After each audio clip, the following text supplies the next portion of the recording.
Hey everyone, it's Elena from Nervosa and you're watching CMS TV.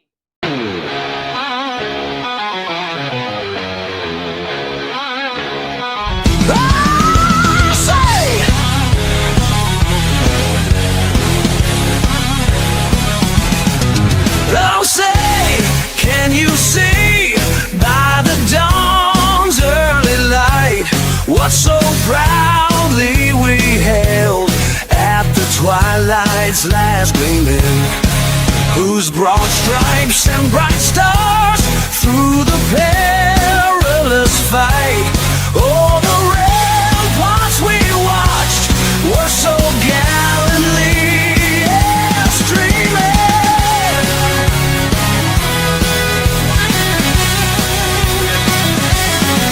And the rocket's red glare, the bombs bursting in air, gave proof through the night that our flag was still there. Oh, say, does that star-spangled banner yet wave? Oh, the land of the free and the home of the brave.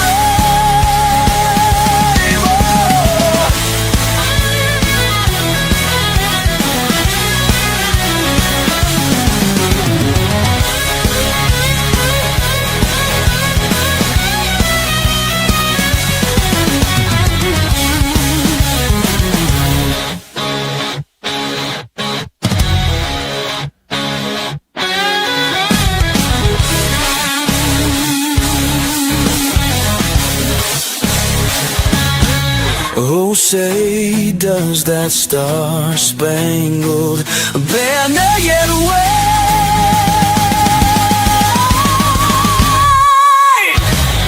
For the land of the free and the home of the brave. Ow!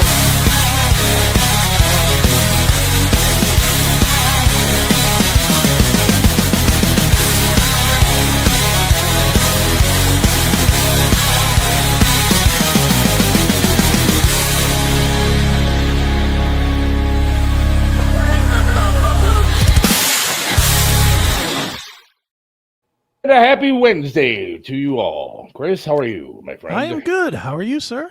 I am fantastic. Yes.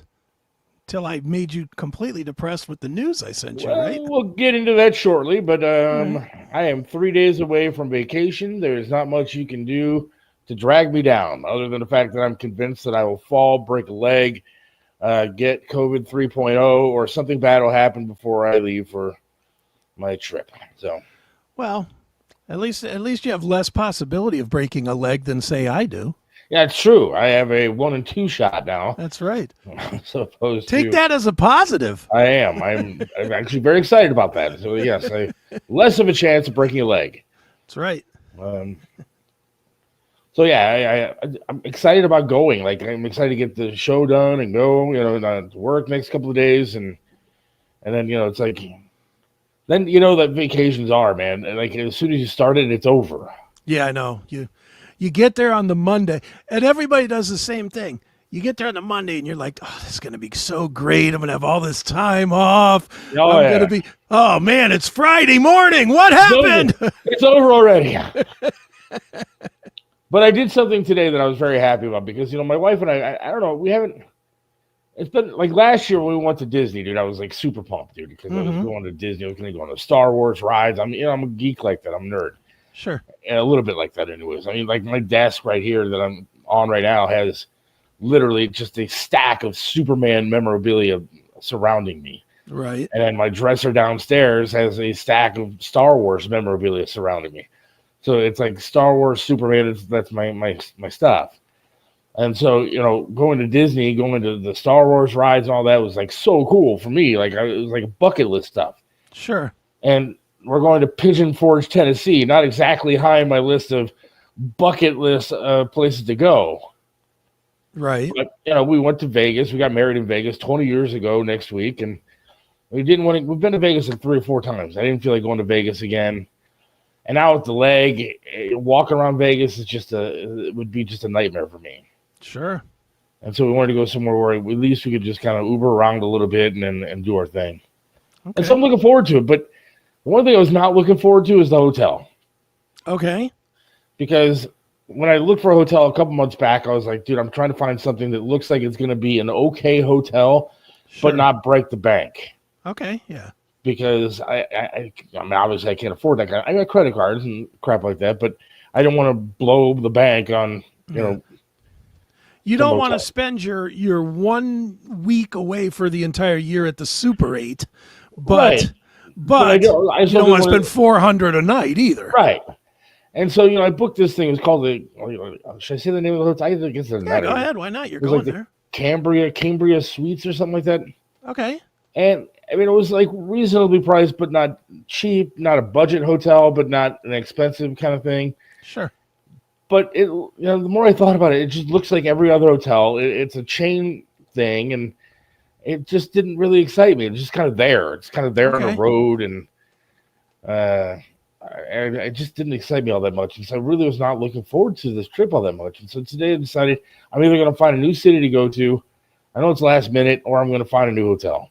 Okay. And I couldn't find any great resorts around here that I wanted to go to, within a 5-8 hour range. Mm-hmm. And I didn't want to go to a casino and blow all my money there. Right. And so I was like, you know what? We looked at videos. We know there's stuff down there we want to do, but I'm finding a new hotel. Okay. And so I went online and I found this place. It's called I'm sure it's a chain. I know it's a chain. Margaritaville Island Inn. Okay. And I'm looking down in Pigeon Forge. They have this thing called the Island, which is a huge lake in the middle, and it's got shops and restaurants all over the place and attractions and cool stuff to do. Okay. And I was like, all right, this is going to be wildly expensive. And actually, because we're staying 5 days, they have a 5-day and save thing. Okay. So the hotel that was costing me $900 at that Cambria whatever for 5 days is now costing me $1,100, $200 more. And I get a really, kind of looks like an attraction, has a nice balcony with chairs and overlooks the mountains and overlooks the lake and stuff. And so it looks and it's just surrounded by shopping and restaurants and everything else I could just walk to. And so I got super pumped, dude. And now I'm excited about my vacation again. Mm-hmm. When you called them, did you call them or book it online? I booked online. You should call them 5 seconds after this show ends today. Yeah. And say, hey, what kind of handicap rates or accommodations do you have? Oh, that's a good point. You might save $200-$300. Yeah. And do you think I'd save anything if I tell them it's my 20th anniversary too? Or going on for no, they won't give a damn about that. That's why people are coming there, is to celebrate anniversaries and birthdays or whatever. Yeah, well, screw them. I'm important, and they're not. Yeah, but be important for missing a leg. Yeah, because it's just bad PR if they don't give you a discount as a handicap person. As a handicap person, I hate that I'm handicapped, dude. But I guess I should take advantage of it. Take advantage of it. Think of it this way. I know how you think of it. You think of it as a two-legged man that you just don't want to acknowledge that you're a one-legged man. Right. You just don't want to acknowledge it. I'm going to tell you the other way. For every pain in the ass thing that you do today, tomorrow, yesterday, a week ago, a month ago, a year ago, because that leg's missing, you've earned whatever discount you can get from whatever place you get it from. Yeah, I guess. Take it that way. Don't take it as, look at me scamming the system, because you're not. I mean, it's not like you're making up. It's not like you got your leg tied behind your back. You really are missing a leg. You really have earned the spot. Bob says you need a shower chair also. I guess I could probably ask for that, I guess, right? You should. You would think that they would have accommodations for that kind of thing, right? Dude, I'm positive they might change your room to put you in a room that has all the, what do you call those, the handrails and everything in the bathtub and in the, next to the bed and, whatever, so that you can get up. Let me tell you one of the handrails coming the best with missing a leg. Okay. On the toilet. Now, this is a clean show today, so I'm at least partially. hoping that it actually turns really cool here shortly. But Sure. I when you're sitting there, and after a while, and you're sitting there for a little bit, and you got this big heavy prosthetic and stuff on, it sometimes can give you a pain to get up from the squatting position. Sure. And so, especially when a bigger dude, so having those handrails it's like a godsend. You're right. I probably should call them, huh? You should absolutely call them and say, look, I booked. Here's my reservation number. I didn't see anywhere on here to acknowledge my handicap, but hopefully you can help me with that. I've showered many showers on the floor because we didn't ask, and it sucks. Yeah, but Bob's missing a leg, right? Yeah. But Bob, I mean, hold on real quick, Seth, and I'll let you go. Bob, in the chat, if you would, while we're talking, if he asks for it, do places like hotels and whatnot, do they offer any kind of A, accommodations, and B, discounts due to a handicap? If you could answer that in the chat, that would be awesome. All right, go ahead. Now, I don't know if Bob does this, but I mean, I know that I do. Like for home, I used to have a shower chair, and then I realized I don't like it. I don't like sitting on. I don't like transferring from a wheelchair to a shower chair and that kind of stuff. And so I have a shower cover for my prosthetic, and so I can get into the shower wearing my prosthetic, stand there like a normal person, do the washing thing and everything else, and then when I'm done, I can take it off and wash the leg and everything. But it's like a balancing act, right?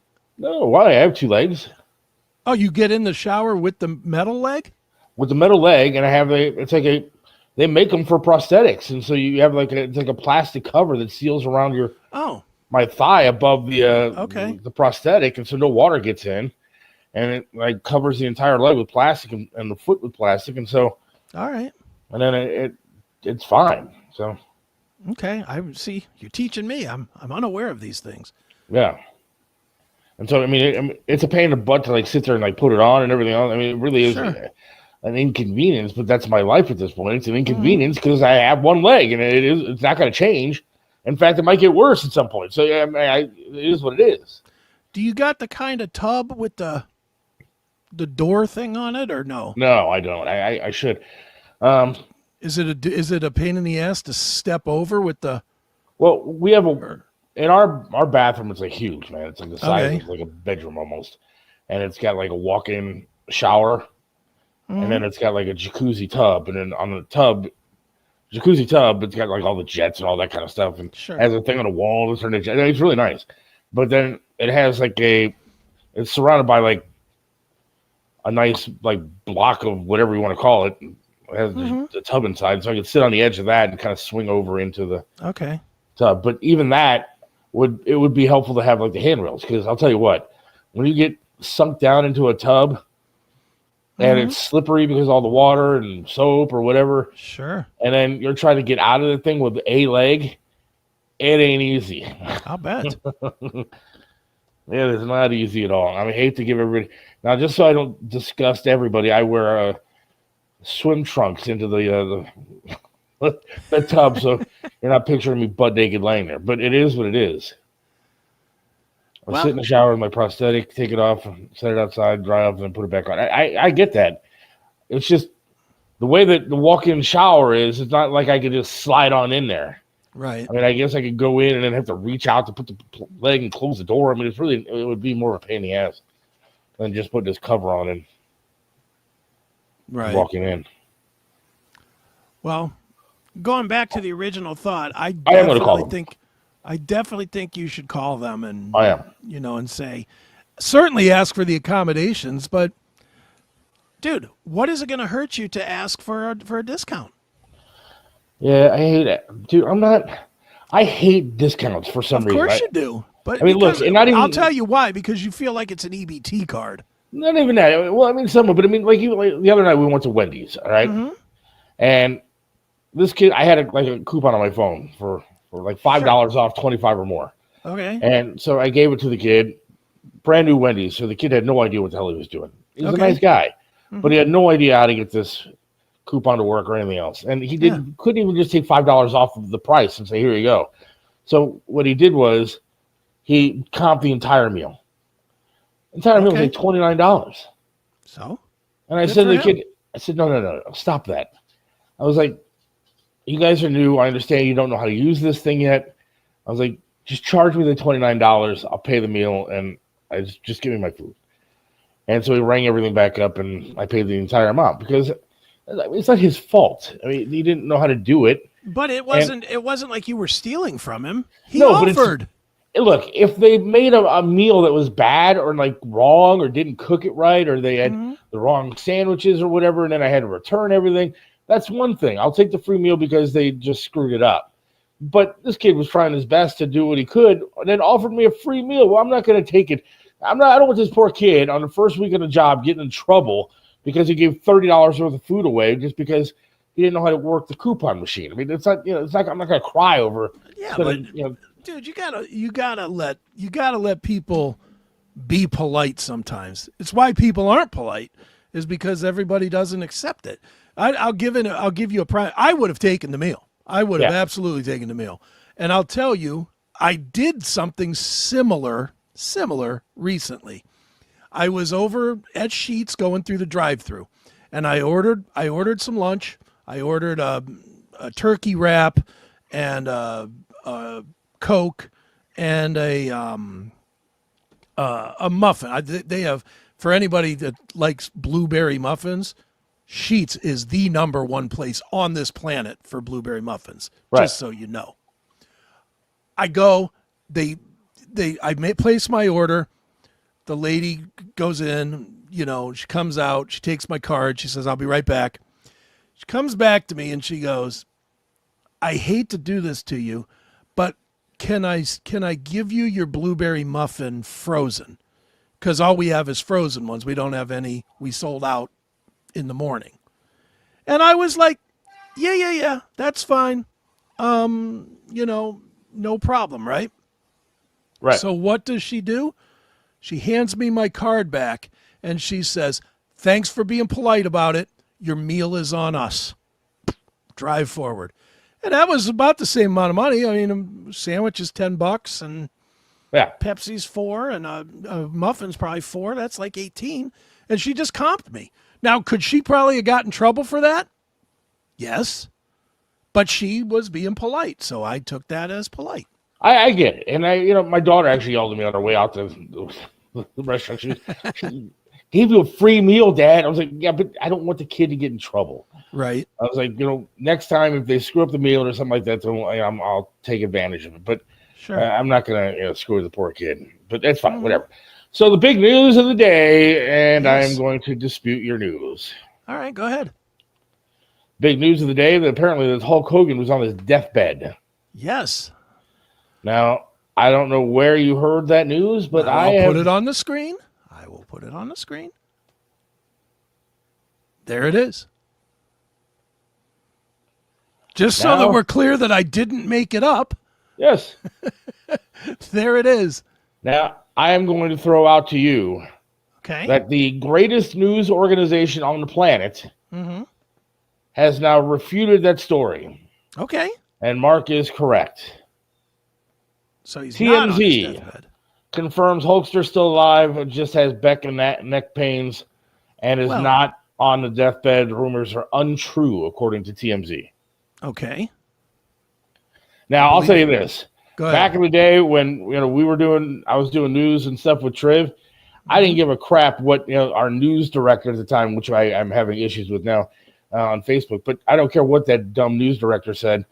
If TMZ said it, it was accurate. Right. TMZ is usually pretty good. They may be full of a bunch of garbage, entertainment nonsense, whatever news you want to call it, but they're generally accurate with their reporting. Mm-hmm. Well, they have the spies everywhere to know. Yes, they definitely. Have you ever run into a TMZ guy? I have. No, actually. I actually ran into a TMZ guy about 2 years ago. I guess it was. I was picking my mom up from the airport, and standing right outside the airport was a reporter guy and a guy with a camera and had the big TMZ, sticker on the camera. Wow. They were here. They were trying to catch Stipe after a fight. Apparently they knew he was flying in from Vegas or something, and they were right outside at good, Hopkins trying to get an interview with Stipe. They are good. I will say that. They are good, and they're everywhere. It would make some sense if they were only in Los Angeles, like, because that's where they're based and that's where Hollywood is and all that. That would make sense. The fact that here in stupid Cleveland, Ohio, you got a camera guy and a reporter looking to catch 10 seconds with Stipe going, "It was a tough fight, but I'm glad I did it." It's pretty shocking that they have that kind of reach. TMZ disputes this near-death rumor about the Hulkster started by Bubba the Love Idiot. Now, I will say this. Wasn't it the sex video of Hulk with Bubba's wife? With Heather Clem. Now, look, she was incredibly good-looking. Very hot. And so I cannot blame the guy, even though he was a childhood hero, and I really liked this whole American Eat Your Vitamins thing and that kind of. I had more respect for him after that video because it was incredible to watch. He was giving her some vitamin D. Yes, and that's the most we'll say about that. Yes. Hey, I'm walking the line.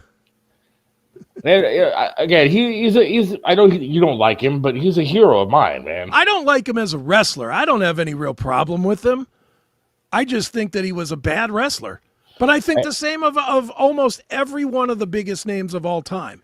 I hate Hogan. I can't stand Cena as wrestlers. Yeah. Hate Cena. Hated Hogan. Hate Flair. Didn't like Ultimate Warrior much. Macho Man? I liked Mach. But Macho was athletic. Macho did some athletic. Hulk Hogan never did an athletic thing in the ring in his life. No, but he was the ultimate entertainer. I mean, when he came out to that music. Like a clown. Okay, not a clown. When he came out to that music and the whole arena erupts because it was America and this, that, it was amazing. And then when he got in the ring, and you always knew what was going to happen. Of course. But it made me happy. It made me happy as a child. When he was, being put to sleep, man. And, the guys got him in a chokehold or whatever. And next thing you know, the arm is going down once, shaking, going down twice, and then that third time it doesn't go down, and then finger wave. Yeah, and then the adrenaline through me just started going crazy. And he's like stands up and he does the slam and he does the leg drop, and then it's over, and then the music starts playing again. Look, I'm not going to argue. I will not argue with you that he's a great showman. Again, my problem is great wrestler. No, and I say this, like Cena is even more egregious than Hulk. And Hulk with the stupid leg drop and whatever is just like terrible.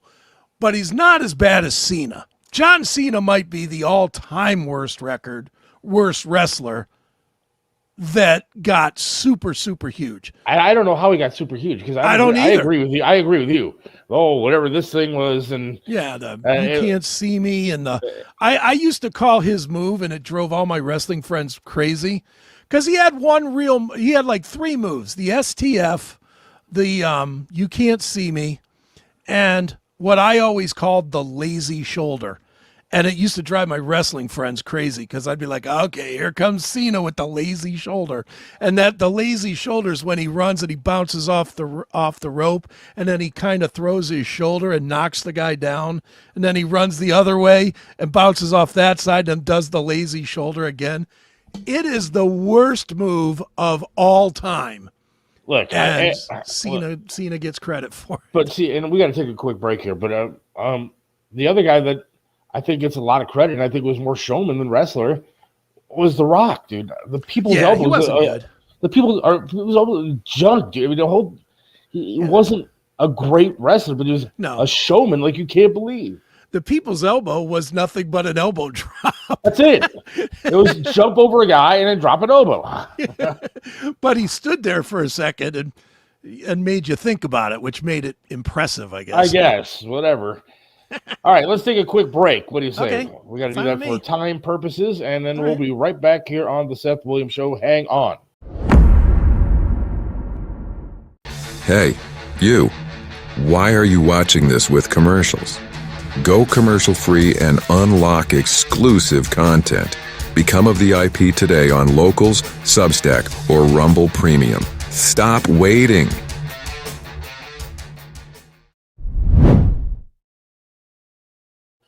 Right back here on the Seth Williams Show with Chris Aiken. I certainly did not have any intention of talking wrestling today, but I do, I am a fan. I honestly, since the last pay-per-view, though, I haven't really paid attention much. Yeah. Somebody said Mick Foley. Mick Foley, I've met Mick Foley. Mm-hmm. And I thought he's a super nice guy off the air, Sure. like out of the ring and everything else. And, and actually was kind of fun to talk to. He had like a children's Christmas book or something out years ago. Mm-hmm. And so, we had him actually, he couldn't make it in the studio in the morning. And so he actually came and met me. Okay. And the other guy was doing mornings with him for like a taping. Right. Like later in the day, just us sitting in the studio and we were recording stuff. And he was like super cool. It was a great interview and a lot of fun. I mean, I really wish that my career started when social media was around. Right. Because now there's like no evidence of that. It might be on a cassette tape of mine somewhere in like a garage somewhere. Sure. But otherwise, there's no proof that it actually happened. But it was really cool, and he was a nice guy. But I don't know, he had so many characters that he was a character guy. But let's be honest, the man knew how to wrestle. Like he knew. See, I would take Mick Foley every day of the week over Hulk Hogan as far as watching him in the ring. Well, he was intense and did a lot of crazy stuff. Yeah, the craziness. Dude, when you think about it, every single huge icon wrestler is a bad wrestler. I'm not saying it because that makes them terrible. I mean, that obviously seems to be the trick. Undertaker, as great as that entrance is, the Undertaker's a bad wrestler. He had a lot of good gimmicks. A good wrestler. He had good gimmicks. But the walk in, the hat, the coat, the walking on the rope little thing, but as a wrestler, I mean, if you watch him and then you watch, I don't know, let me pick somebody that's real average, Dolph Ziggler. Yeah. Dolph Ziggler, who never made it out of the mid-card, is a great wrestler. As far as in-ring, great wrestler. But he never made it out of the mid-card. Why? Because he didn't have a gimmick. His gimmick of shaking his butt when he walked in wasn't enough. That was, so it didn't work. You're right. Hulk Hogan, great entertainer. Horrendous wrestler. And that's what always drove me crazy with him, was that you would get 60 minutes of Hulk at WrestleMania 1, 2, and 3. And it was just laboring. It was like, another one, probably the worst wrestler that they always made out to be this awesome guy, Andre the Giant. I agree. Andre was terrible. He was so bad that he was frustrating to watch. He was just frustrating to watch in the ring. The cool stuff about some of the guys like Andre and Hulk and stuff like that is hearing the stories about what they were like behind the scenes. Sure. I mean, when they were talking about Andre, and Andre could drink like a freaking fish and would get hammered, and like the guys wouldn't even know that he was hammered because he would just down bottles of wine all over the place, and it wouldn't even affect the guy. But like if he didn't like you and you were in a ring with him, he would hurt you like for real, like really actually hurt you. Right. And like was the one story that I heard not that long ago. It was about a Macho Man with Andre, and Andre hated him because of the oil that Macho Man would wear all over his body. Right. And like he yelled at Macho Man before one like match, "No oil," and because he couldn't grab a hold of him and couldn't do it, and like if Macho Man didn't listen, he would get hurt. Right. I mean, some of those guys behind the scenes are more interesting than they are actually in the ring. Yeah. Like I loved Roddy Piper back in the day. I thought he was a great character. Mm-hmm. But he was a pretty good wrestler too. Hacksaw Jim Duggan, dude. Yeah, that's another one. Terrible wrestler. I mean, what was his? Do you remember his moves? No, I remember all I remember is the 2x4. Oh, he's running with the 2x4. It was the greatest. They were really good at creating stars. Yeah, they were. And the product itself wasn't necessarily the big attraction. Honky Tonk Man was not exactly the greatest wrestler of all time. No, not at all. But the attraction was his shaking and the guitar and everything else. Mm-hmm. Do you remember when the Honky Tonk Man teamed up with Greg the Hammer Valentine? Yes. And they just dyed Greg Valentine's hair black and put him in the car, and he's pretending he's playing guitar. WWF never had a problem with doing something that looks stupid, did it? No. No. Well, all right, dude. This is what I'm excited about. This me is too. what we've been looking forward to.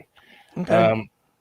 I'll play the clip if you want me to. Okay, please play the clip. We're gonna play the clip and introduce our next guest, which I am super pumped about. Now this is kind of a surprise guest, if you will. Yes. Came up last second, but thank you, Jim Florentine, for helping put this together. Here we go. Here's a little hint. Your next guest in about a minute. Hang on. I don't understand the attachment to the Olympics. I mean, I just don't understand attaching yourself to the physical prowess of other people because they're from the same country as you are.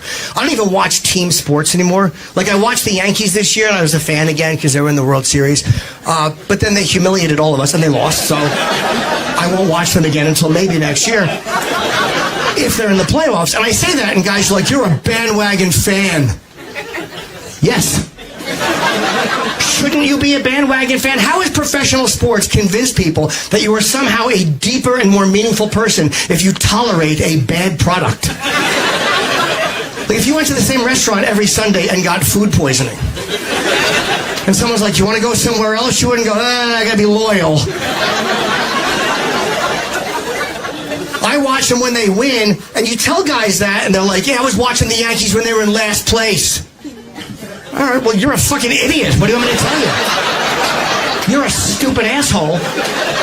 And you're one of the reasons they were in last place, dummy. Because if no one showed up, they would have gotten better. But people like you would sit there like an idiot, and they're like, we don't have to fucking do anything. They're still coming. I did something. I helped the team. I took my baseball dollars, and I gave it to escorts. That's what I did. All right, Chris, bring him on, man. All right. Ladies and gentlemen, the one and only Jim Norton. Jim, how are you? Good. Watching myself is such a torment to watch myself. I'm trying to hook up my mic because I hear you guys coming through here, but I hear myself through the mic. So I'm fucking with this as I do it. But how are you? Good, man. Fantastic. Now, I'm going to say, though, I feel bad for you in a way, man. Why? Because last night I was watching you on Gutfeld. So you're hobnobbing with, the cream of the crop, the Gutfeld and comedians and Tyrus and all the Cat. And then you come on a show with two fat asses. One that is a burn victim and the other one's an amputee. So welcome to the show, man. Well, it's nice to finally be the hot guy somewhere. So I'm happy to be here. Well, Jim, there's a reason that we played that clip, and it's because you're coming to Cleveland, which if you just substituted out the word Yankees for Browns, it would fit equally with what we experience. This is a town of total losers. Everybody in this town just accepts the team. Oh, well, next year it'll be better, man. Yeah, it's weird when people put their, and I'm turning off my air vent so it doesn't make noise in the background. It's one of those things where people just associate themselves, but that's what politics are like too. Everybody associates themselves with a team and it's their identity, and I fucking hate it so much. And yes, I realize these glasses are awful. It's humiliating. These are $8 CVS glasses that I bought in Key West, Florida when I was bombing in front of half a room. So just so you know, I know how stupid I look. I don't want you to think I'm under the illusion that I look great. I don't. Well, we still make you look better, so it's fine. Yeah, that is a good point. Yeah, but I mean, so how is Gutfeld? I mean, I hate to ask you about that, but I just literally watched you last night, and I watched that show, and I don't know what your political leanings are. I saw what you did last night, but how is that show? What's it like to be on there? He's great. I mean, Gutfeld is. I've known him for many years. We used to live in the same building, actually, in New York. So I've known Greg for probably since 2002, 2001. And I used to do the old Red Eye when it was on Fox overnight. So, I mean, I've known him for a very, very long time. So it's great. I mean, I'm happy for him. I love doing the show. And, I get along with everybody on there, so it's fun. Do your politics vibe with the rest of the crew there? I'm not as conservative as those guys are, although on certain things I agree completely. Like, I don't hate Trump. I didn't vote for him, but I don't hate him. It's like I kind of go issue to issue with somebody. So, but I don't mind. I'd go on MSNBC if they'd have me on. I don't care about the politics of the people. I just care about my own thoughts. Do you know what I mean? Like, I don't. Yeah. I never get bent out of shape if they're saying things that I don't agree with. I don't care. I like them as people, so it's fun to do. Right on.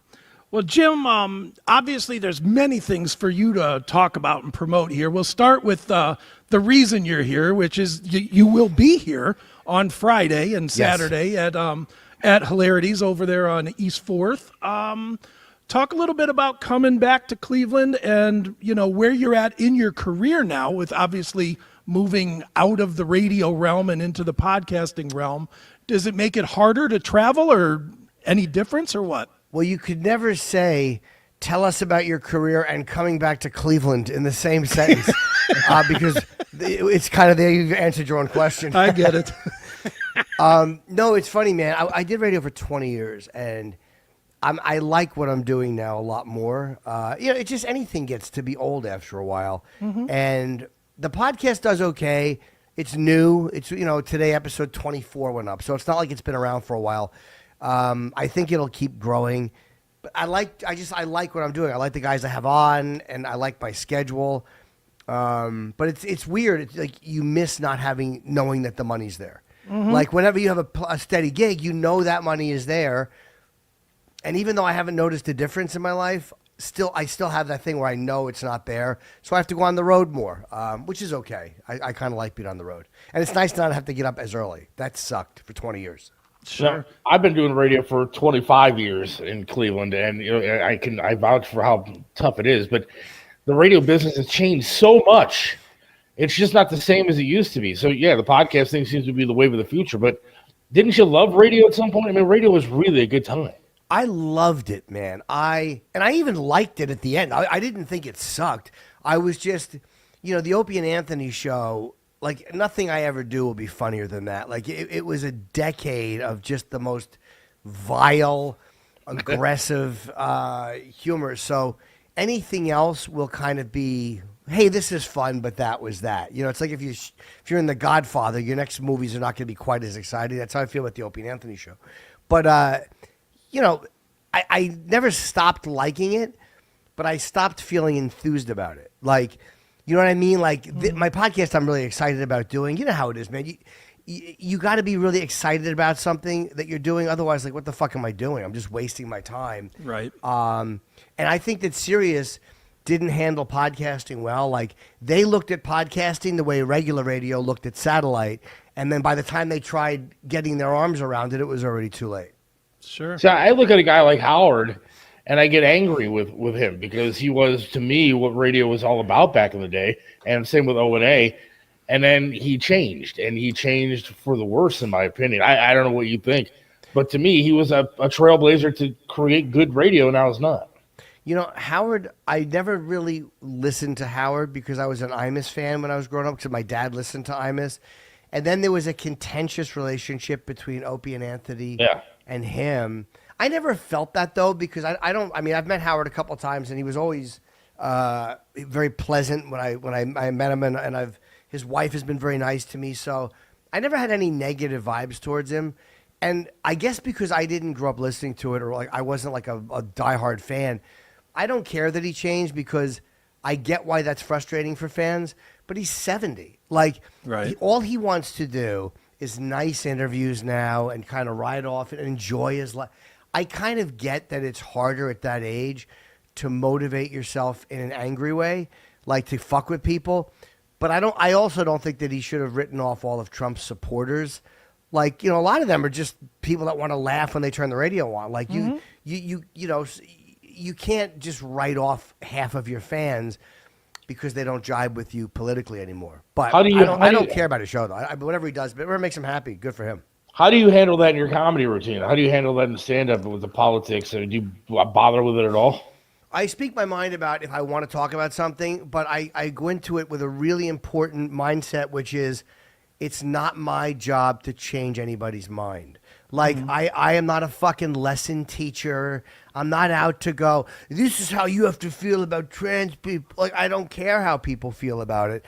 I talk about my own life and my own views, and then whatever people do with that is up to them. Like, that's where comics run into trouble, when they think their job is to tisk and fucking teach and scold the audience. Like, I want people to see it my way, but I want them to laugh. So my job is to make people laugh and to be as honest as I can, I think.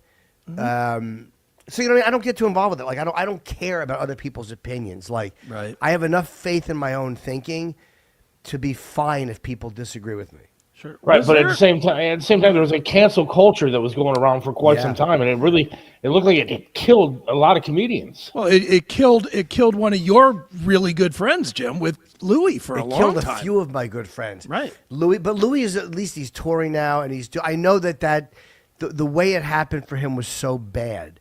But the whole cancel culture was based in a lie anyway. The whole thing was just based in aggression and punishment masked as virtuous behavior. Twitter pile-ons are they're the new beatings in the street. Like, you can't beat the shit out of a guy in the street, but if you can pile on somebody who has committed a sin, I mean, we really are an asshole country. It's the scarlet letter. That's all it really is. We think we're these fucking advanced, bright people, but we're the same as they were during the Inquisition. We just don't torture people anymore, but we kill you passive-aggressively and socially. Right. Jim, let me ask you about some of your acting that you've done. I know we're all over the map, Sure. but The question should be, Jim, why did you try that? No. First of all, whoever cast you as Father Callahan, that could be the most brilliant casting ever, taking you as far away from you, but not as far as you might think on, what was that, Power? Yeah. Power. It was such a bizarre one. That one I went in for. I'm like, they want me to read for a priest? And I was so not caring if I got it. I just kind of threw the audition away. Like, I just did it. I was nervous. The guy had me sit down, and we did it again. We tried a couple things, and I was so comfortable because I didn't care if I got it, because I didn't think it was in the realm of possibility that I would get it. It's like when you ask out a 10 and you never think she's going to say yes, you're almost relaxed because you're like, this fucking bitch is going to go out with me. So that's how I felt about Power. And plus, almost all my scenes were with Joe Sikora, so that was more relaxing. He's a legit fucking great actor and a very nice guy. So I loved my experience there. And the first day on set, I showed up like 3 hours late because one of the ADs or the assistant producers had given me the wrong time. And I'm like, you told me to be here. And she's like, all right, could you just tell them that I gave you the right time? Like, she wanted me to take the fucking hit. She's like, I'll give you $100. I'm like, I don't want $100. I'm not gonna show up late for a production by 3 hours and then take the hit for $100. Right. So I actually think they fired her, but that was my first day on set. It started really great, and I never went to table reads. I never went to a table read because I was always so scared they were gonna fire me. I'm like, fuck this. Just tell them I can't, and just show up on set, and eventually they'll kill me off, and they did. Too good, man. The other one I wanted to ask you about, and this is way old, I can't even believe this is 20 years ago, but was Lucky Louie, which is still one of my favorite sitcoms ever. That was cutting edge. I can't believe you guys only got one season out of that. Neither can I. It was because the critics hated it. Like, HBO is really like based on critics and what they think. And the show, like, we did all we actually shot 13, only 12 aired. But they like, none of the audience knew any of us because it was all shot before any of the episodes aired. So they didn't know our characters. They didn't know anything about us when they showed up. And it still fucking killed so hard. And I love that Louis would leave in jokes that only got like a small laugh. Right. And if we had to shoot a second take, he's like, hey, man, you got anything else? You got anything different? Like, just to try a different one in front of an audience. So that's one of my favorite projects I ever did. And I think it was one of the very few really fucking stupid things HBO did, was not picking that up because these asshole critics didn't like it. It was a legitimately funny show. The lines were brutal, hard-hitting. And when Rick Shapiro walked in naked, there's that one moment where Uncle Jerry walks in naked. Right. It's the biggest laugh I've ever seen anything get in a room. It's all the stand-up I've seen, and I don't even know. like which take they showed. If they showed the first or the second take in the final cut. But that first take of him walking in naked, I have never heard anything get a bigger response from an audience. It was great. And people thought we used a laugh track. That show, the laughs were so explosive that they thought we used a laugh track. And Louis would not let them use a laugh track. So if a joke bombed, Louis refused to let them fix it. It's great. Dude, one of the best moments in that show was I don't even remember the circumstance about it, but Louis and Pamela were laying in the bed and he's bitching about something or whatever, and she just starts jerking him off to get him to shut up, and it's like I laughed so hard because we've all been in that situation. So good, man. Yeah, it was really. There were so many really funny moments, and Mike Haggerty died. The guy who played his a big Chicago guy who was a really hilarious he had spots in Friends. He was on George Carlin's show. Mike Haggerty was really hilarious in that, and Jerry Minor, who played I think it was Jerry was his name in that. The Walter, he played Walter, the neighbor. It was really funny. Right on, man. Well, Jim, tell us about, I know I'm changing directions again, but tell us about Unconceivable. I'm going to tell you, what I like best about this is it's not like every other special we've watched on every other network. I like how it's just, boom, going. Not some elaborate setup or here's a star introducing me. It's just, here's a joke, we're going. Yeah, and I had done the other stuff. I felt like this is online is a different animal. Like, people are clicking through, so you got to get people's attention fast. They're not sitting down, all right, an evening in laughter, like fucking they wouldn't in front of a television. And I love this special. I love that I had complete control over what went into it. We beeped the word cunt at the end because on YouTube, that's the one word that can really sink you in the algorithm. And like wherever you do a special, you do have to. Whoa. We just dropped it because, again, I'm not going to shoot myself in the foot like an idiot. But I absolutely love doing it. And people's response has been really good. Like, I didn't think there'd be this many views. It's gotten like 200K in 5 days, which I'm not bragging. I'm shocked. And I'm shocked at how good the comments have been. I'm not deleting bad ones. They've just been really good. So I'm very relieved. And by the way, the stuff I'm doing on the road now is different. It's all new material, Okay. so people are not going to see the same shit. Well, when you do a podcast, do you worry about what you say? Do you worry about the online content? Because we have the same kind of problem here. You talk about something, next thing you know, YouTube gives you 5 listeners. I mean, it's tough to balance that. You have to, because they don't tell you what's going to get you. Yeah. And they don't, they never give you a reason. It's like they just ghost you. So that's the disadvantage to using a service like YouTube that you don't pay for. Is like you kind of have to just take the promotion for free, but however they monitor their content, you have no say in. I almost wish they would charge $25 a month to have a YouTube account, and with that, you got some accountability. You got some numbers. You got some reason. You know what I mean? Like, I would be willing to pay if it came to getting something back, like a person to talk to or whatever. But yeah, look, dude, no matter where you do a special, you're going to have things that you have to navigate. Like, do I really want to say this? Do I not want to say this? Is this joke coming off right? Even Netflix and HBO, they always gave little notes. So Sure. You're never free unless you're on stage in a club. And even then, you just, you don't want to lose the audience. Right. Well, Jim, you are after the Cleveland gig here on Friday and Saturday. I believe your next gigs are in England to go. And Florentine and I text all the time. I love Jim. Yeah, he's the best. Yes. But he told us that you guys literally booked gigs to go see the Sabbath thing. Yeah. I'm going to tell you, I have been busting his balls for 2 solid months that Ozzy is not going to perform. I don't believe he's going to perform. I don't even believe he's going to be there. I believe you're going to get a screen. What do you think?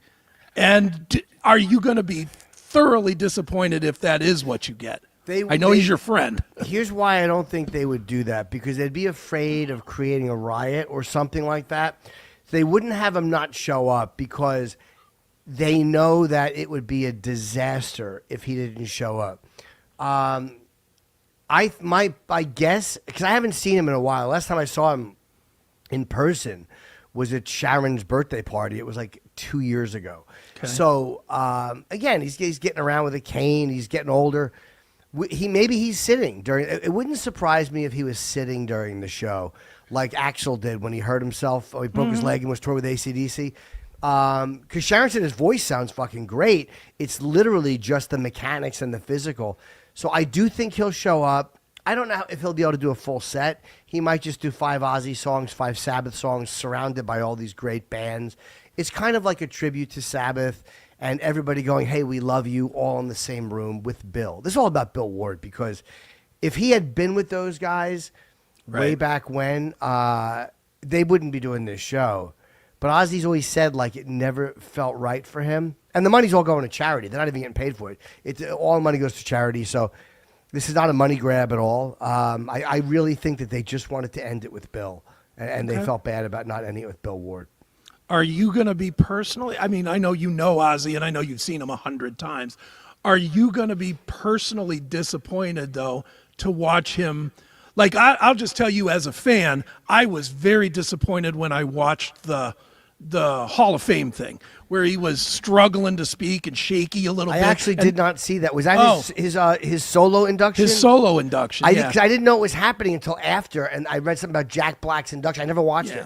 It's a tough watch. He's definitely shaky. He gave about a 3-minute speech and even said, I don't want to give a big speech, which the reason he didn't want to is because he didn't want the camera on him for that long. That was 2 years ago, I believe. Are you going to be disappointed seeing your friend in a very frail state? I look at Ozzy's life, right? All the shit he's pulled and the near-death experiences and the amount of cocaine and fucking meth. Like, the fact that he is still alive and still with the option, I'll feel bad if it doesn't go for him how he wants it to. But as a fan, I don't care. Like, his voice is better now than it was in the early 80s. I would say his voice would crack like fucking crazy, because I think he was way more fucked up back then. Right. I'm happy that they're doing it, and it's almost like, look, the dude's in fucking 75. He's done enough to kill 40 people. So the fact that now he's frail and human, and you know what? It is what it is. Like, I won't be, as long as he doesn't go up there and like sing one song and fall over, which I don't think that's going to happen. But like, whatever it is, it is. I'm okay with, I'm going for the experience. I would love to be able to say hello when I'm there. It's a love thing, 'cause I love him and I love Black Sabbath. So like, whatever it is for those guys at age 75, it is. You know what I mean? Like, it's okay. I'm okay with it. Now, do you personally, when you travel overseas, do you change your set? Do you change your routines? I don't know. Like, I don't think I will. I don't have enough material to change it. I mean, I'm at about an hour now. I have a pretty nasty bit about the Queen of England and the royal family, which I plan on closing with. We'll see. But no, I don't change it. A reference maybe here and there to a product or something if you think it will help. But nah, I mean, I do what I do. Like, I don't change my material in the States if I'm in Kentucky or if I'm in, a southern state and I know they're all Gutfeld fans. Like, I don't care what they think about, like, my personal life or the things I talk about. Like, whatever, we'll deal with it. If they hate it, tough shit. So that's kind of how I feel about going overseas. I want to have great shows, but it's basically just to pay for the trip. Right. Sure. Jim, obviously, one of your 2 podcasts, Jim Norton Can't Save You, is fantastic. I love it. I was literally just watching today's episode an hour ago. Thank you. And, man, I never want to go to prison after listening to ours. All you think is great.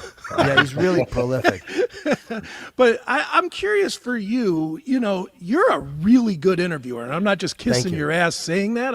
You are a really good interviewer. And I'm curious where you got that skill from, because you were always kind of the throw in the random question around O&A. You were never like the main guy. Maybe you were a little more a Jim and Sam, but you've turned into a really good interviewer, the way you cut through bullshit and get to people's like real core. I think thank you. I would always ask questions during the interviews, things I wanted to know or things that were that to me felt like interesting. And again, I'm sure I missed the mark sometimes. I mean, Buzz Aldrin snapped at me when I asked what I thought was a great question. So I guess that's just a matter of what would I want to talk about if I was them. Like, it's always the worst thing you can do as a person being interviewed is not give information or not talk or give shitty one-word answers. You know what I mean? Like if you guys asked a question, I was like, thanks. It's like, what are you doing, you fucking dud? Like, so I always try to get them to talk about things that will get them talking. Or if it's something I really want to know about, I'll ask them. Okay. And then your other podcast, obviously, Sword Fight with your wife. Obviously, that shakes a lot of people just because she's transgender, and you don't shy from. You never did, no. But you putting it out there. And this is where, look, I've written some books where I've put my life out there, and believe me, I hate sometimes when somebody's like, "Oh yeah, sure that happened," or "That didn't happen," or for you.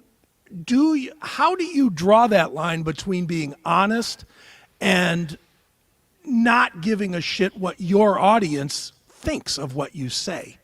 Well, with Sword Fight, the reason I did that was because while I had my radio contract, I was not allowed to do a podcast. Okay. So they did allow me to do Chip. And then in this last one, they would not let me do my own. But like, yeah, you could do something with your wife. So I wanted to just be doing a podcast. And with Nikki, it's like, look, I know what fans or even people who aren't fans are like. So I know what people are going to be saying. I don't give a shit what they're going to say. But what I wanted to do was just kind of put us out there as people, so we're kind of presenting ourselves as opposed to letting somebody else fill in all the blanks. Okay. Like they can hate our guts, fine. But at least there's video of she and I talking and interacting. She's not some special interest parody. She actually has a lot of common sense. And she talks about this stuff pretty centered. Like, she's a pretty smart and centered person. And you just never want other people. Like, they can call us faggots. That means nothing to me, the insults. Mm-hmm. But I don't want them telling or thinking that they can fill in the blanks. I would rather just put it out there and go, this is what we look like when we interact. You love it or you hate it. It's up to you. But this is what it really is. So once you put that there, people have no choice but to see it, and they can like it or hate it, but they can't lie about it because you've given it to them. You know what I mean? Mm-hmm. That was a big part of the motive. Well, one, don't take offense, but she's hot. But thank you. Two, I mean, do you run into that with people? Do you run into like fans that are like, "What the fuck?" and do they give you shit or what, or no? Not in person. You know how the internet is. Almost nobody ever does it in person. But no, the questions I get at meet and greets is people will a lot of times ask, is she with you? Like, a lot of people want to meet her because she is funny, and she is very blunt and kind of Aspergery and just says shit that like, and I think people like that, and they like our dynamic. We haven't done an episode in a while. We'll pick it up eventually. But I've been concentrating on this and doing road dates, so I haven't been dealing with Sword Fight at all. But yeah, people are fine in person, and the hate I get online, that's your husband. Like, I never care. Like, They say whatever the fuck they want. Like, again, I understand that so much of it is some people just hate trans people. Some people just don't like me or they don't like her.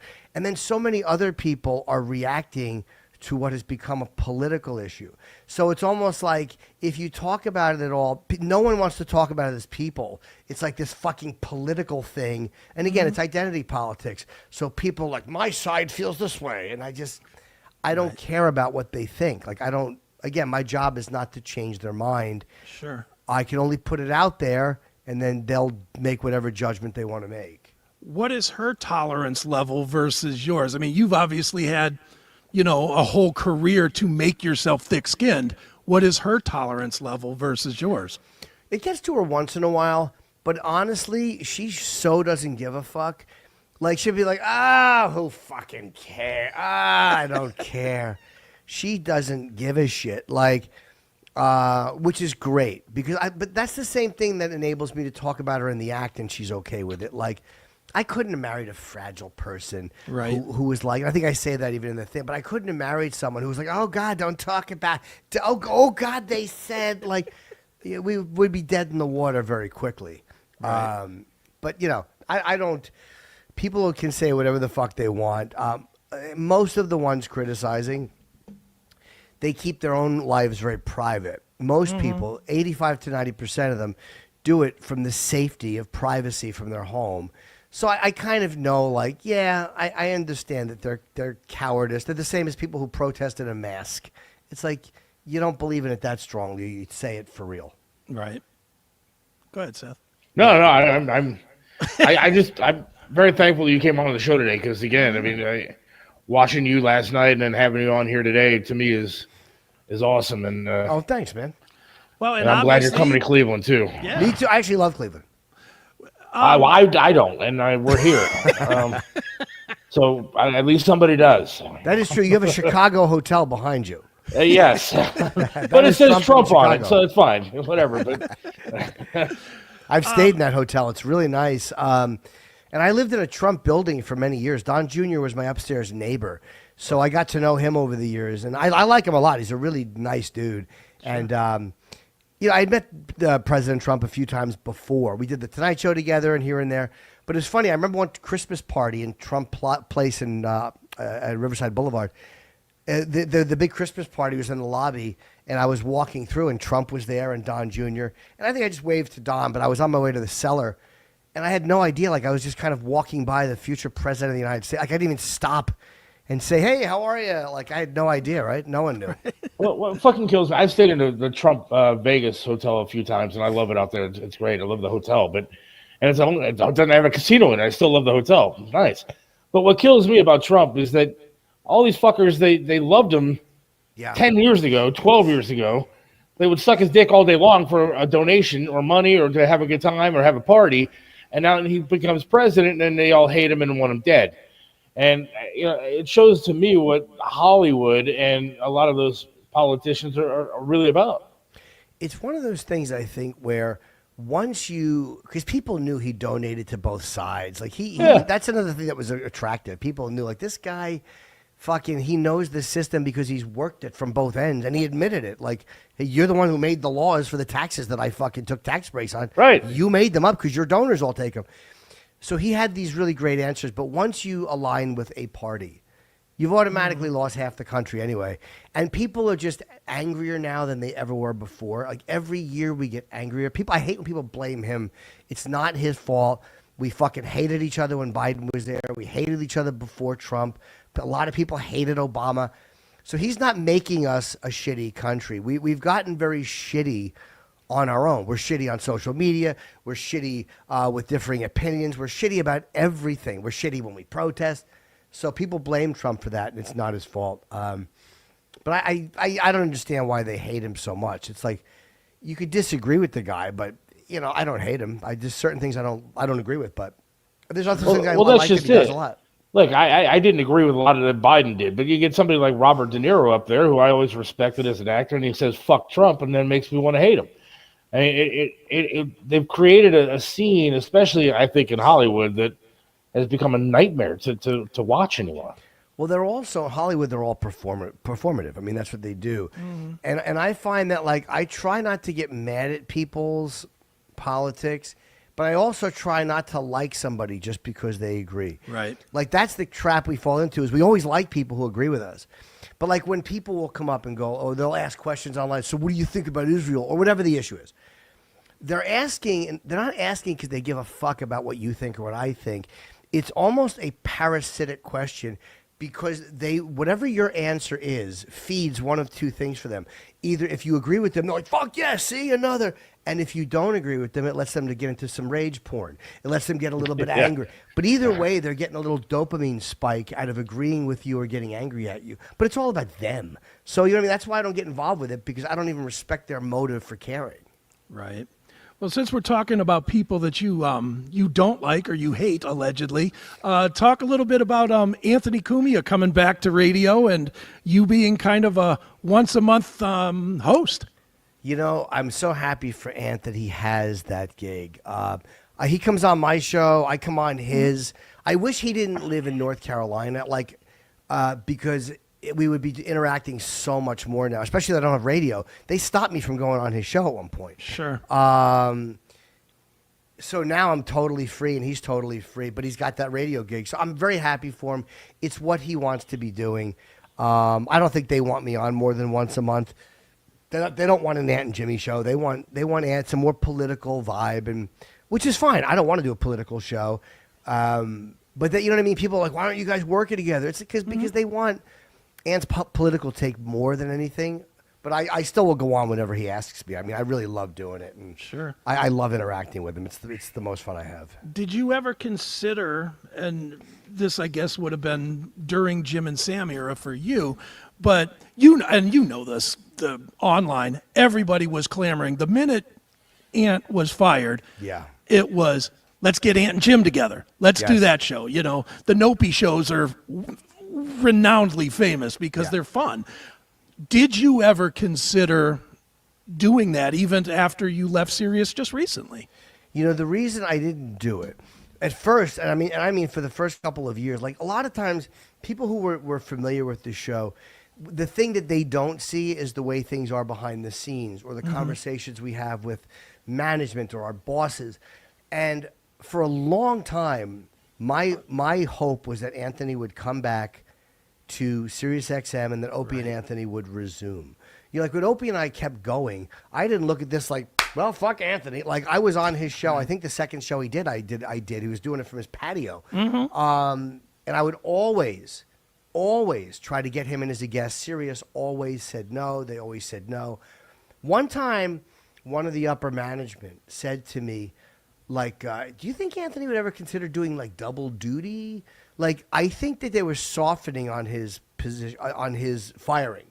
And again, it's just me speculating. But then I think the whole thing with his ex-girlfriend happened, and that was like for them the nail in the coffin. That was it. And no one's ever said this to me, but I just look at the way the tone changed. And then they finally allowed him to come back in the building. As the day Sam and I think as soon as Opie left the company, they allowed Anthony to come on our show. And I remember Scott told me, whatever the concert was at the Apollo that night, he told me, hey, he's like, yeah, you can have him back in. So we got him back in the next morning, but management hadn't put it through the computer yet, so they refused him. So 2 days later, he came back in, and then they banned him again. So it was always back and forth with those guys. So I wanted Anthony to come back to Sirius. And it's also, look, Sirius paid me pretty well. It was my job. Like, leaving a job is not easy when you have a mortgage, and I was paying, again, my manager, my agent. So yeah, it was work, and I didn't look at it like it's a paycheck, but I loved, I liked doing radio, and it was my job. Right on. Well, Jim, you've given us more time than we ever asked for, man. Obviously, Friday, Saturday, 2 shows each night over at Hilarities down on 4th Street. Yeah. Make sure you go out there and catch the great Jim Norton. And Jim, give the plugs, man. Where's the best place to keep up with you? Jim Norton Comedy on YouTube. My special, Unconceivable, is on now, and it's been very well received. And I appreciate all the nice comments, and I really do. It means a lot. I hadn't put a special out in a while, so I'm really happy that people like it. I was very nervous putting it out, and I was like, "Fuck, they're gonna hate it. It sucks." But they've been really kind. So, and Hilarities is honestly one of the best clubs in the country. So, it's good place. I'm so happy to be coming back. That guy Nick is the nicest guy on earth. He makes you feel guilty, like he's such a nice dude. The owner, you're like, I feel like a piece of shit because I'm not sold out. He is a great guy. I'm sitting in my seat now, Jim. I'm ready for the show to start. Well, if you want to come out, come out. It's again, the material is new, and I'm really happy with how it's been going. Because I shot the special a few months ago, so I gave myself time to build new stuff. Because you don't want to tour with the same material. That's stupid. Right on. Well, one more time, Jim Norton Comedy on YouTube. You can find him anywhere that there's social media. Jim is at, and Jim, thanks for doing this, man. We really appreciate it, and good luck. Yeah, I was happy to do it. It was fun. I appreciate you guys. Thanks a lot. Thank you, All right, man. Jim. All right, I'll see you this week. All right, take care. Bye, guys. Bye-bye. And there goes Jim Norton. Good stuff, man. He was awesome. How's that for a good get? Yes, that was like a lot that. of fun. I'm gonna call an audible on today's show, though. That we're done with the clean? No. We're gonna do the last segment clean, but we're not gonna air this on the. No. I was thinking about that midway through. I was like, "Whoo, boy, I'm going to spend about 6 hours editing this." We're gonna have we're gonna actually do a little bit longer third segment here, and then we're going to so we have 2 to put on the radio, and then we're going to. I may have to go back. I may have to go back and get like Mark Farner interview or something to fill whatever, or we'll just have 2 segments this week. That's fine. But that's fine. Let's take a quick break. What do you say? Okay, and then we'll start good. Our last segment of the show. But thanks to Jim Norton for coming on. That was really something. Can you play something? Yeah. I got it. Right. Hang on, we'll be right back. This episode of the CMS Network is brought to you by our sponsor, Blackout Coffee. If you are a coffee lover, you will love when they are selling over at Blackout Coffee. Make sure you get yourself some. The only thing woke about this company is the drinker of the coffee, because it gives you quite a jolt. I am a personal fan of the Brutal Awakening Dark Roast, but everybody's a little bit different. Make sure you get what is your favorite today. Go to blackoutcoffee.com. Use the promo code CHRIA20 to save 20% on your first order. It's that simple. So one more time, blackoutcoffee.com. That is the link, or use the full link if you give a shop around that is scrolling on the bottom, and get yourself some of the best coffee that is out there today. blackoutcoffee.com. Right back here on the Seth Williams Show with Chris Aiken. How are you? I'm wonderful now. I'm was so fun. glad that happened. If you're listening on the radio, what happened is we had Jim Norton on, and we cannot air it. But yeah, sorry, WHK. yeah, it was fun, and so yeah. So go watch it on Rumble or YouTube. If you want to check out that interview, yes, look up the Seth Williams Show on Rumble, YouTube. You can check it out there. I will probably be posting it as well on my Facebook page. Yes. So yes, we will have links to it all over the place, but I cannot put that one on the good old radio. And if you're listening in a church or something, or in a place with small children, turn it down. Don't listen to it in the pew. Yes. Yeah, that was fun. But he was good, man. He was fun, and I learned some stuff about him I did not know. Will YouTube play it? I don't know. But I definitely learned stuff I did not know about Jim, to be honest with you. Oh, really? Yeah. Like his wife. I did not know about that, to be honest. Oh, really? Yeah. Until I kind of was like looking some stuff up while we were doing the interview, and I saw it, and I was like, get the hell out of here. Yeah. And apparently that is true. So. Oh, it's definitely true. I mean, look, I'm... Nor do I care. I don't. I don't care. I could care less. But, you know, I am such a Jim Norton fan. Yeah. Dude, literally, I got my sub to XM the day they announced that they were coming back. Yeah. And I canceled my sub the day they fired Anthony Cumia. Yeah. You know, I was just like, I'm done with this. And, but man, that chemistry that they, even before XM, the chemistry that they had when they were at WNEW there in New York, and they were syndicating here and whatever with, you know, Sex for Sam and all that kind of stuff. That was such good radio. There's nothing even close to that now. Nothing. No. You know. That was great. He's funny, and you know, he's a little controversial at times, but he's certainly entertaining, man. And so you got to get out and check him out at Hilarities. But that was unexpected. Well, it was an expected but unexpected guest, and so. Yeah. Well, now we can pull the curtain back. We were told it was going to happen. Yeah. But we've been burned so many times. A couple of times that we did not say that it was going to happen just to look like idiots. But yeah, that was great. That was so good. So yeah, it was fun. So there you go. We were talking wrestling before. I don't know what else to talk about at this point. We might be going to World War III. I'll tell you that right now. Yeah. What is? I'm not really paying attention. Did we bomb Iran or something? What happened? Well, I mean, the problem is that, you know, Israel is trying to. I obviously I don't know what's been going on the past couple of hours we've been doing the show, but Israel is bombing the hell out of Iran, and to get to one of these nuclear facilities, I think it's like buried inside of a mountain somewhere. Okay. And so they need one of these bunker buster bombs, of which we're the ones that have them. Okay. And we're the ones that really can only deliver that bomb in one of our B-52s or whatever. And this thing will blow up that friggin' mountain, man. Like, it'll bury itself and bury itself again, and boom.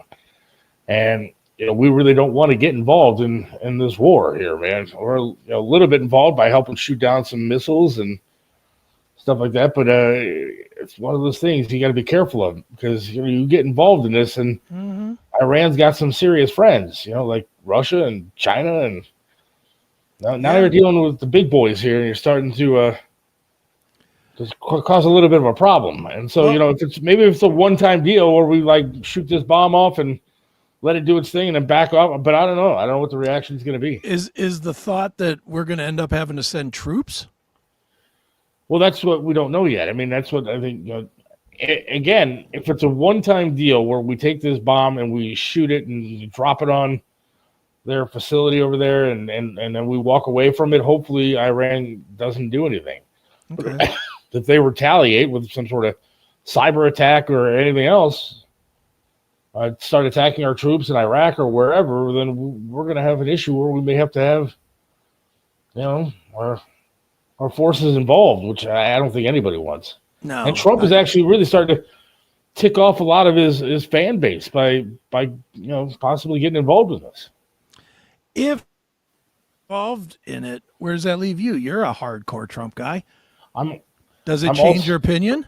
No, I'm also a hardcore Israel supporter, that they are our ally and they are alone in that neck of the woods, and we need to do what we need to do to protect them. And protecting them also means protecting that entire region. If Iran gets a nuclear weapon, then all hell breaks loose. I mean, they will literally try to wipe Israel off the map. Mm-hmm. And I'm not for that. Do you believe they don't have one? I don't believe it. If they have one, they would have used it already. I mean, from what I've heard, there's like billboards over there. They're counting down the days to the end of Israel. I mean, they're really trying to get this stuff done. I don't think that they have one currently. If they had one, they would have used it.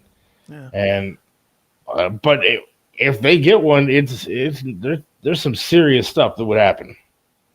I just find it hard to believe. I mean, when was 9/11? Was what, 25 years ago? Yeah. And we kind of, whether we found it or not, there was the thought that they had those mobile nuclear trucks. Remember that? Weapons of mass destruction. Yeah, but you remember specifically the mobile trucks? Yeah. Where they said they were I don't know what you do it. They were brewing it or whatever they do with uranium. They were treating it or whatever to make it nuclear weapon capable. Yeah. Well, that was 25 years ago. I have a hard time believing that, if we had that here in Ohio, that 25 years would pass and they wouldn't have it in Pennsylvania. You see what I'm saying? Yeah, I understand what you're saying. And that's I think, and again, I don't know, I'm nobody, but I really truly believe that there is a sensibility amongst these lunatic leadership people in the Middle East, that they know if they ever pull that card, that they will be done. That their civilization ends. But what's done? I mean, what do we do? If Iran gets a nuclear weapon and they threaten Israel with it, what are we going to do? Drop one on Iran? You know how many innocent people are in Iran? The Iranian people don't really want this regime that's there. True. I mean, I'm not in charge, obviously, but if I was Trump, or if I start taking out this regime as quickly as humanly possible, but again, look, I struggle sometimes because we're Americans. Right. And I don't want anybody telling us how to run our country. I don't want some foreign country saying, look, I don't like the way you live. You guys can't do that anymore. And as Americans, we always seem to go into these countries and say, no, we don't like the way that you run your country, so you're not going to do it that way anymore. Well, who the hell are we to tell everybody what to do? Well, I agree. It's their country. And look at what happened in the situations where we did do that. We did it in Iraq, and it went to shit. It went to hell. Sorry, I'm in Jim Norton mode now. But we also did it in Libya. Yeah. When we took out Gaddafi. Oh, stop it, Siri. But I just don't know where we draw the line as far as telling people how to run their lives and how to run their country, whatever it is. But you cannot have a country like Iran getting a nuclear weapon. Well, I agree with you. I certainly wouldn't want to see that, and I certainly do not want to see any nuclear wars or any kind of wars starting, man. I'm all for just putting a big fence up and you leave us alone, we leave you alone type of an attitude. Okay, cry closet, where it says, hence the targeting of leadership. But Trump came out and said, hey, we know where the Ayatollah, whatever it is, and we can get him if we want to, and blah, blah, blah. You better listen to us or else. And it's like, well, why didn't you do it already? Why didn't you go after him? Why hasn't Israel got him already? If you know where he's at, then kill him. Yeah. They haven't yet. They've killed other guys. But I just don't know. I don't know what you do. We're in a really tough situation because, again, you start flying our planes over there and sending our troops over there and start bombing and start doing all this stuff. You're going to have, again, the big boys are going to be coming after you.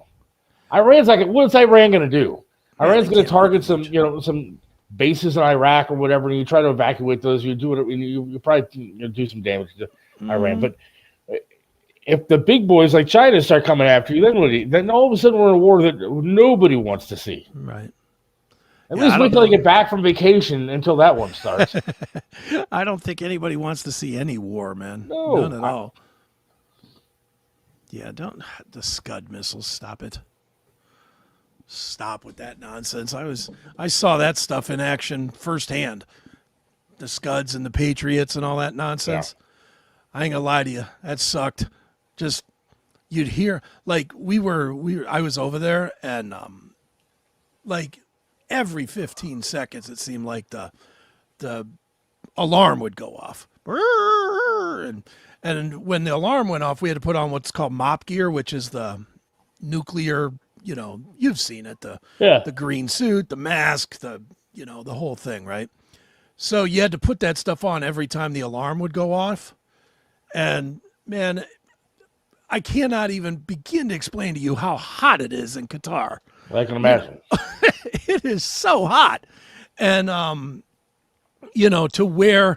think of it as wearing a snowsuit in a sauna.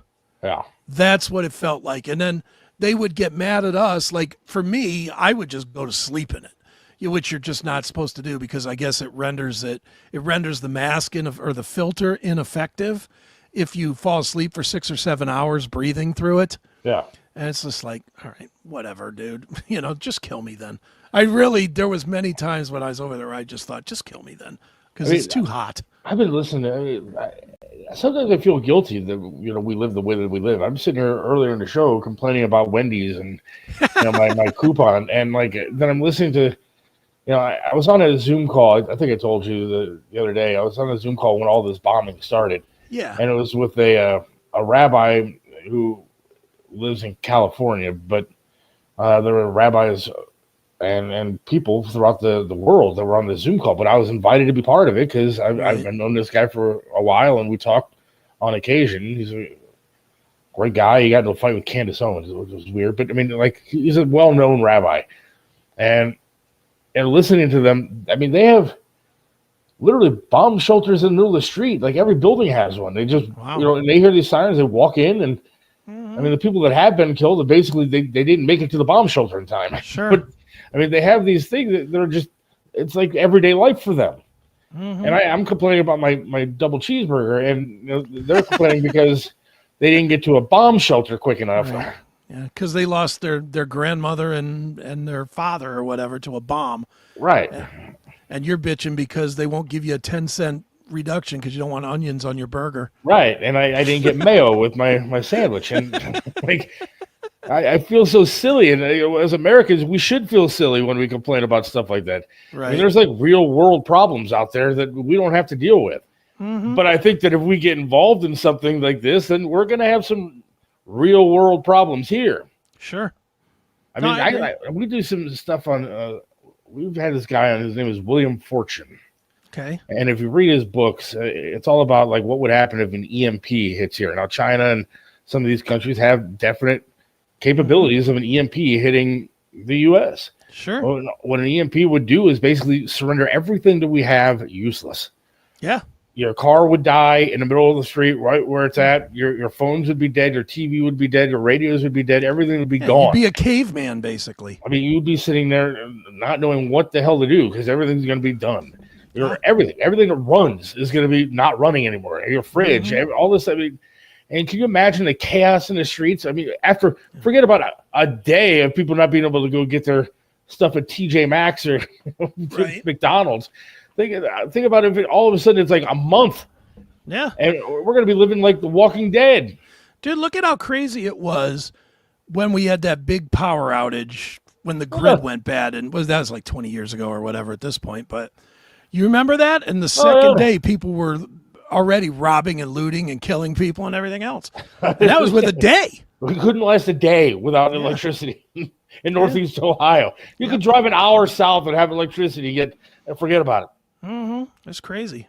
But can you imagine if the entire country Oh, yeah, that would be. was hit by something like that and we can't drive anywhere? I mean, what would I do?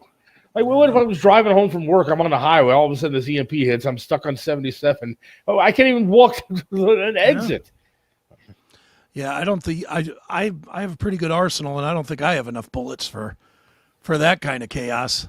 Because forget about the other country, because once all of our stuff is out, Americans are going to start turning on each other. Sure. For food, for water, whatever. I mean, you have to. What are you going to do? You're going to have to be hunkered down in your own home, and again, you're not going to worry about what the Chinese are doing or the Russians are doing. You're going to worry about what your neighbors are going to do to you. Right. I mean, after a month of not having an adequate supply of food, you're going to have people trying to get your dogs, your cats. Mm-hmm. It would be a nightmare. I can't even imagine something like that going on here. Yeah, it would be tough. But if we start playing games with Iran and then other people get involved, who knows what's going to happen to us? Yeah, well, I can tell you, dog ain't that bad if prepared correctly. So well, I'm staring at my dog, fine. and right now I'm not going to chop her up and chow her down, dude. Keep feeding her just in case. Well, she's a healthy girl. There's definitely a layer of baloney there that I'm going to get my money back. They have dirty bombs, missiles, material. We need to stop them from getting a developed, deliverable warhead. They don't have the uranium process to do it, though. Iran has the money to buy it from somebody that does, though. Do they? I mean, well, maybe after Biden, started letting him sell oil and all kind of crap. Just one pallet of Biden money would probably buy a nuke. No? I don't know, but again, wouldn't you think they would have done it? No one's saying they didn't do it, but they're holding on to it for the right moment. Like They had just because our country has military strategists and whatnot doesn't mean the other people don't. They do as well. I'll tell you right now, something like that breaks down, I'm going to your house. You'd be safer here, that's for sure. I would absolutely be safer. What am I going to do? Throw a leg at him? Let's get a rock and throw rocks at them. Well, Bad. my neighbor tries to come in, and what am I going to do? Hit him with a bottle of Diet Coke? Hit him with a broken microphone. Yeah, a microphone that doesn't work. I could hit him with my laptop. That doesn't work half the time. Yeah, there you go. I could strangle him with an internet cord that doesn't work. Yeah, if they move slow enough that you can get to them and wrap it around their neck. But it does worry me to see what's going on a little bit. Sure. I mean, so again, please just don't bomb anything until I'm back from vacation. Right. All right, should we go to mines? No, we need 8 more minutes here. Oh, we need 8 more minutes. All Yeah, right. because we need a segment for the second segment for the radio. All right. Well, I don't want to talk about this endlessly because it's going to make us in a bad mood for mines. So let's go real quick to this jewel, the WNBA. Yes, the WNBA. So this happened last night to everybody's superhero, Caitlin Clark. Watch this. So she's driving. She gets poked in the eye and then blasted. Blasted. Now, here's my question for this. There she is, and Dude, it's uncalled for, man. Well, and it's happening every game. It is. Every single game they show, and maybe it's just the people are stoking the fires, so to speak, but seems like Caitlin Clark is taking a beating after beating after beating.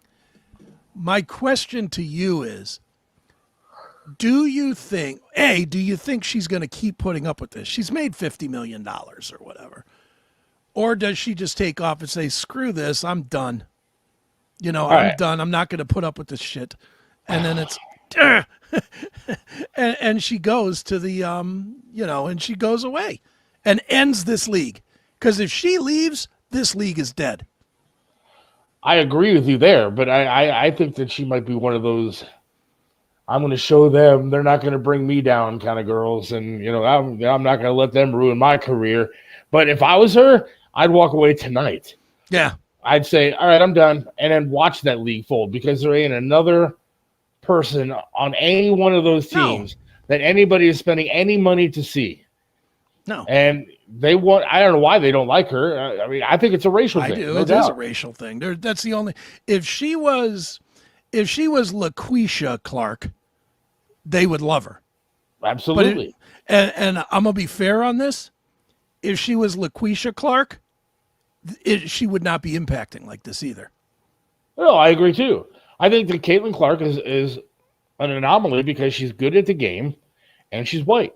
Yeah. And even in the NBA. See, it's a weird place that we're at with basketball right now, because for the first time, I do think in my lifetime, or at least in my sports enjoyment lifetime, it is the first time that both the best player in the NBA and the WNBA are white.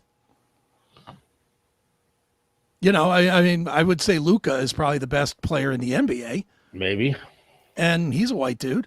If not him, the other guy, what's the other guy's name that's also like from wherever a stand. From the Nuggets? Yeah, whatever his name is. That Jokic. guy too. Jokic. The Joker, yeah. Yeah. He's one or two as well. Absolutely. But I don't think that they draw people the way that Caitlin Clark does to the NBA. I think WNBA, I think that Caitlin Clark draws young white girls, which draws in white families. Yes. To spend money at the WNBA. And I don't, maybe you can call me racist all you want, but it's the truth. Well, it's just reality. Look at the ratings have gone up, their numbers have gone up inside the arenas when she's there. Don't look at Caitlin Clark here. Look at the crowd. The crowd is probably 70% white. And you didn't see those kind of crowds before she came around. Well, you didn't see those kind of crowds, period, let alone white or black. No, you did not see that many people there.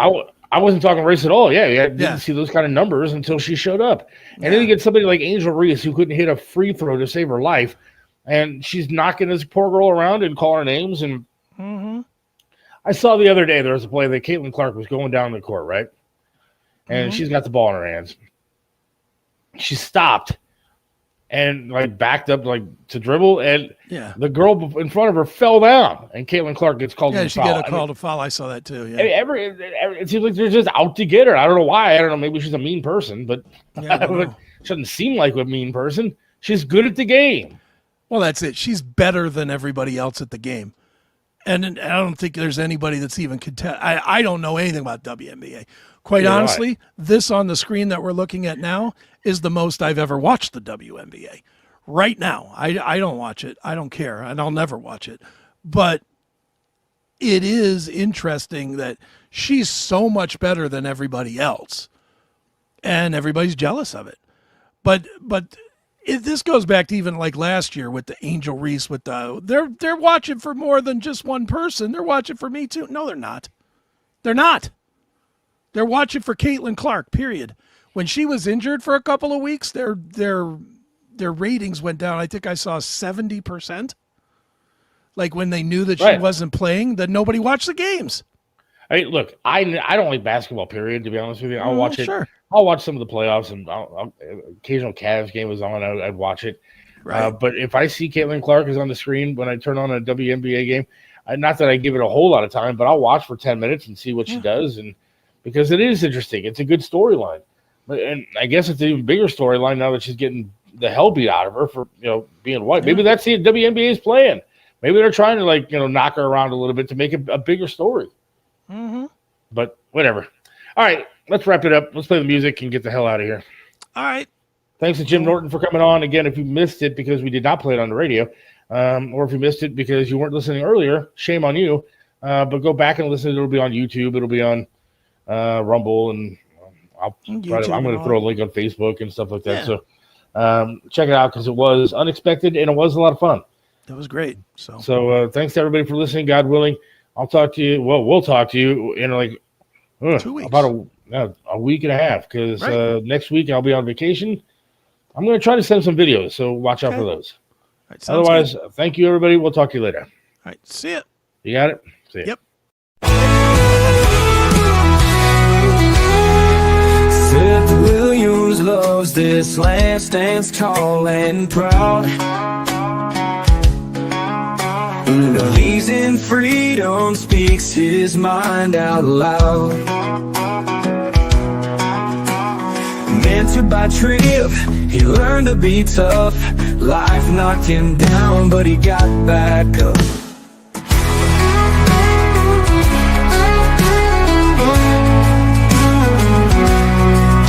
Lost a leg, but he's still strong and true. Chasing dreams under skies of red, white, and blue.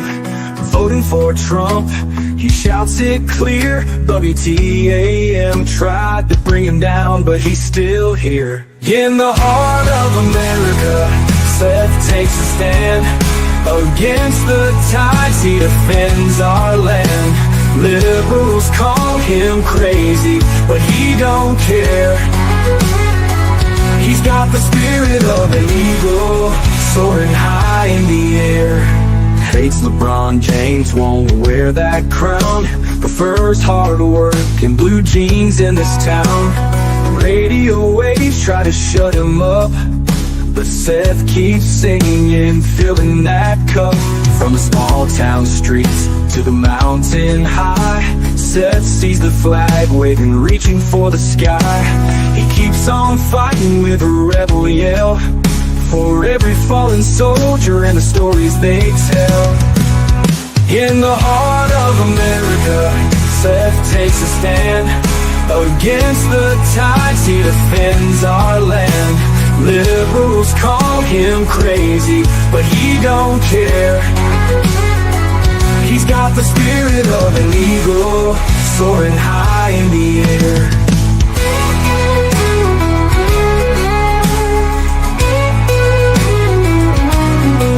From the small town streets to the mountain high, Seth sees the flag waving, reaching for the sky. He keeps on fighting with a rebel yell, for every fallen soldier and the stories they tell. In the heart of America, Seth takes a stand. Against the tides, he defends our land. Liberals call him crazy, but he don't care. He's got the spirit of an eagle, soaring high in the air.